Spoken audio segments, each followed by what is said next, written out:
Anybody from North Carolina? South Carolina? Oh, that doesn't count, ma'am. I'm so sorry. We barely claim the. I'm just kidding. I'm kidding.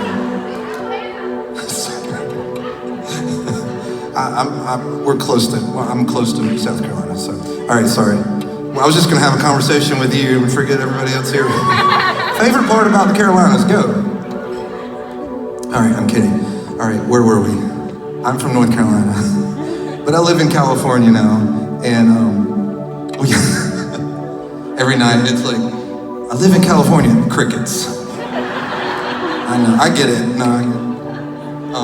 One night we were in Kentucky and I said, okay, all right. Well, that's the goal, is for me to stay at like all the states by the time that I was raised in Carolina. I grew up and went to college in Tennessee. Okay, all right.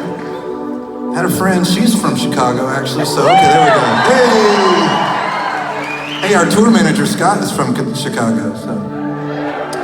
All right, my time is, I can only do one more song because I have spent all my time talking. I'm kidding. It's so good to be here with you, and what a lovely place this is, and just, yeah, you can feel the Spirit of the Lord here in this place all day, and we're just so excited to be here with you. And I do live in, where do I live?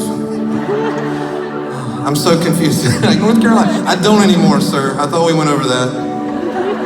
I live in California now, and I'm a part of a worship movement out there called Bethel Music. And thank you.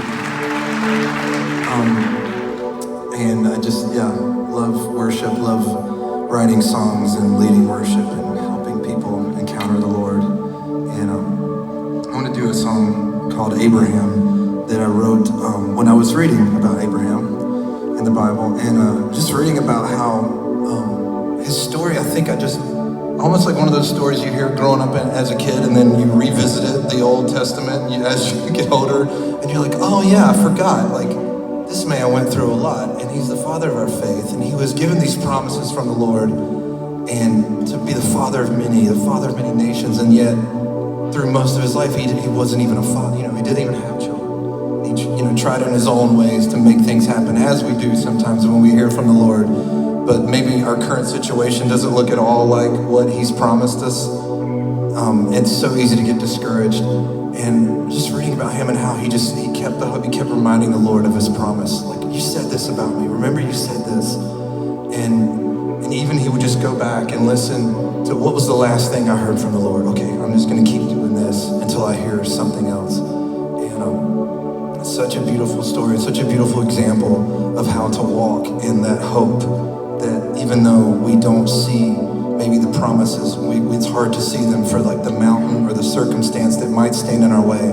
They're still there, and we just keep going, keep listening to what the Lord said last, and he's faithful and he's good. And if that can be like the theme of the next 20 minutes, that is the theme. He is faithful, he is good, and he's chasing us down. So this song's called Abraham, and it's about Abraham. It's from his perspective, his point of view, but really, I think it's about all of us and all of our walk.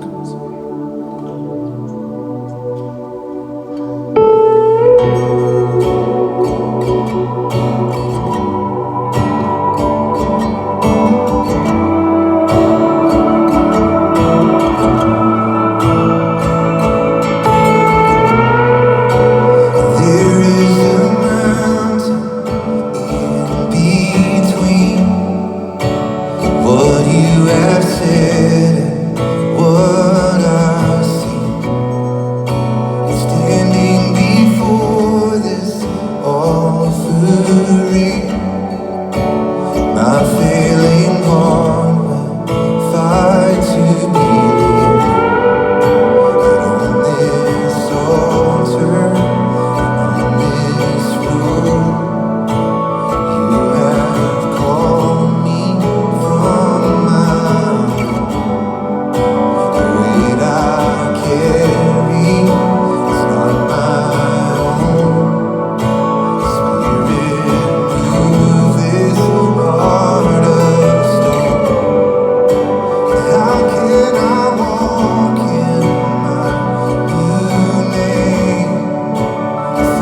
lover of